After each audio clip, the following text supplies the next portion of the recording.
Well, hello, folks, and welcome to the Dieter Melhorn Fishing Podcast. I hope you're having a good day, whatever day it is that you happen to be listening to the show. Today, I'm in the plush accommodations of my hotel that I'm in here on the road doing some stuff. So, a little different location. I'm going to try doing some more of these podcasts to keep these podcasts up regularly from some of these remote locations. So who knows where you'll be seeing me talking to you from. So that's if you're watching the podcast on YouTube. Some of y'all are still listening to the podcast on all the popular podcast platforms, and I appreciate you doing that. Thanks for checking it out, and thanks for listening, watching, whichever one you do. As always, if you want to get a hold of me, if you're on YouTube, obviously leave a comment. Give me some feedback. I love getting feedback from you guys on what you think about the show, the topic, anything, ideas for a new podcast, video, whatever. Just drop me a comment down in the comment section. But if you're listening to the podcast, it's harder. Go to DieterMelhornFishing.com and you can send me an email there. There's a content section. And that's also the place to go when you want to book a guide trip. I'm a charter captain outside of Charlotte, North Carolina. And if you're looking to do a guide trip at some point, just hit me up there, DieterMelhornFishing.com. There's also links to all the gear. If you want to support the channel, I know a lot of you have to endure the ads on YouTube. Thank you for tolerating that. If you want to support the channel, you can also go there and buy gear. The gear are Amazon links, and I get a little percentage of it. It helps keep the ball rolling. It helps pay for the microphone that we're using in this stuff, and taking time to do all the stuff, so I appreciate that. Another thing is you can join the channel as a member. You may see some videos popping up in your timeline at some point that say members only. I've had the member section for a while, haven't really promoted it a bunch. It's just kind of some BS ramblings. I put some videos up on there that if you're really into what's going on, I put up some content on there that's not really suited for YouTube in the sense that it's not as in-depth. Sometimes it's just letting people know why I'm on the road, and a lot of that stuff doesn't appeal to a wide range of people. So, or it may be something really benign and specific. So if you're eat up with Dieter Melhorn Fishing, consider joining, and you'll get all that extra content. Otherwise, you're going to get the meat of the good stuff here and what's going on in these longer form videos. Most of those on there are kind of short form. But anyway, I'm rambling on to tell you all that to go, we got a hurricane coming. And honestly, the hurricane, I think, is already here and gone. I think by the time this airs, it's going to be to the point of a tropical storm and depression. It's not so much a wind event. This thing is a big rain event. And that's how it ties into the fishing world. At least really in the Carolinas, Georgia, a little bit into Florida. This is not something that's going to impact most of y'all around the country. Probably in Virginia, there's going to be an impact there. Maryland, that whole world. But it's going to be, honestly, kind of going to say coastal, but it's, the North Carolina mountains aren't going to get impacted by this or anything. Nothing really far inland. But some of the dynamics that I'm going to talk about that go into what happens with all this may play into you guys that are on the Mississippi drainages when one of these things comes in from the Gulf and comes up and starts dumping water. And I say all that to say that I think from a fishing perspective, if you're going to get the good play on it, right now is the time to do it. Literally, when you see this video, you need to be out fishing as the storm is, one, approaching, and two, it starts to dump a lot of water. Once that water dump starts, that's usually going to be something that's going to start some inflow. It's going to spark a bite, especially if you've had somewhat just stagnant, not flowing water. I know some of the rivers and stuff around, because there hasn't been a lot of rain in some areas, are extremely low. Some places a little different. The one caveat to all that is what has happened the past few days, especially near where I'm at, where I'm a charter captain on the Catawba water redrainages.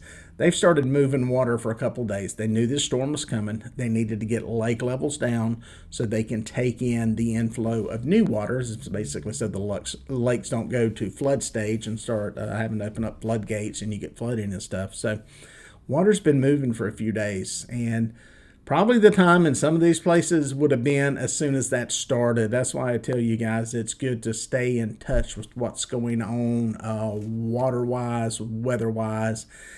well before you decide to go fishing, because a lot of this stuff can come into play. If I was planning to run guide trips the next couple of days, I may have to change my game a little bit on what I'm doing because there's been so much water moving through there. That can be good, that can be bad. Flowing water constantly is a totally different ball game on a river system that is totally river driven, and or I should say totally river, like something Mississippi, Missouri, Ohio, where it's constant water flow, versus being on a lake or reservoir, because those fish are conditioned and react differently to water flow.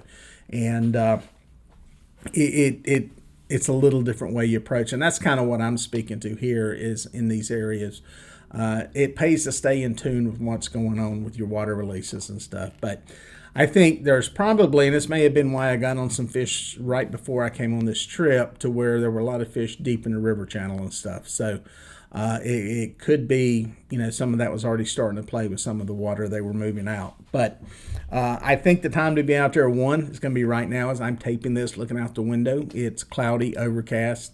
Barometric pressure is slowly starting to drop with the approaching of this storm. So that can be a positive nugget in catching some fish. You got some water moving. That can be a positive nugget. And the other big thing is there's going to be more and more rain coming in. They're going to get a rise in water level. So there's a lot of stuff, fishing dynamic wise. You've got a lot of excuses to be catching fish right now. Now, granted, that doesn't always work out, but there's a lot of stuff going on ahead of the storm. And as it's coming in and when it's first starting, and I think it's a good dynamic to be fishing. Now, by the time this video's up, depending on where you're at in the Carolinas, you're getting rained on. So that's going to be the thing you're going to have to deal with. You're going to have to deal with getting wet. Luckily, we're still going to have temperatures in the upper 70s and 80s, so it's not extremely cold. The other thing you're not going to have to deal with really bad, this is not really a hurricane strength storm, yet it could re-strengthen into a hurricane. All indications are it won't, but there's going to be some low pressure winds with it. So you're going to have to contend with that. It's going to be wet. It's going to be windy. The one thing you don't have in the misery factor is cold. So you don't really have that going against you, but it could make for some good fishing. Now, I will say this. Depending on the wind, I haven't even really paid the wind forecast that much attention. One, because I'm not fishing, and two, because it's not really at a critical strength to where I'm in a place where it could be dangerous. But someplace like Santee Cooper, it could be if the winds get even remotely close to tropical storm winds, it can be tough there. It can be dangerous there. So those places, someplace you do need to take that into consideration. You get up Chesapeake Bay, James River, some of the big waters up there, same thing. You're dealing with some areas that could have some pretty strong winds. So depending on what size craft you're in, you need to be careful of that. But I think when you get one of these weather systems like this, and really a hurricane is just a massive low pressure system. The same thing can apply to low pressure that you get anywhere in the country, and you get an inflow of rain. That's kind of some stuff to pay attention to on what's going on as far as it can spark a bite fishing wise. I think it's better spring summer wise than it is winter wise. I think while it can lead to a good bite in the winter, I think sometimes it's not as big of an impact. But I think if you're wanting to fish, right now it's the time to do it. You guys in the middle of the country, it's going to have no effect on you.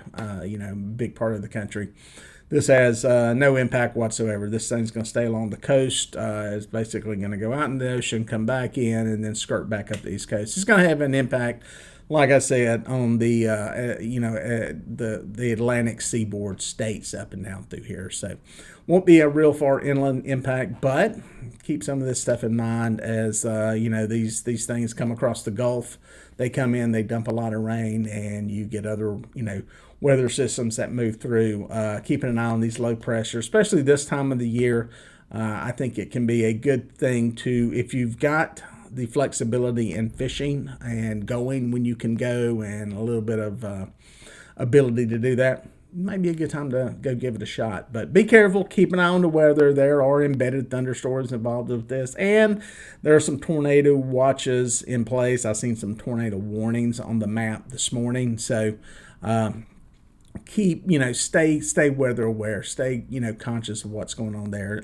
It can be some good fishing, but it's not worth dying for. So that's the bottom line. So a little feedback on this storm. Hope everybody stays safe during all of it, and we'll catch you guys out on the water.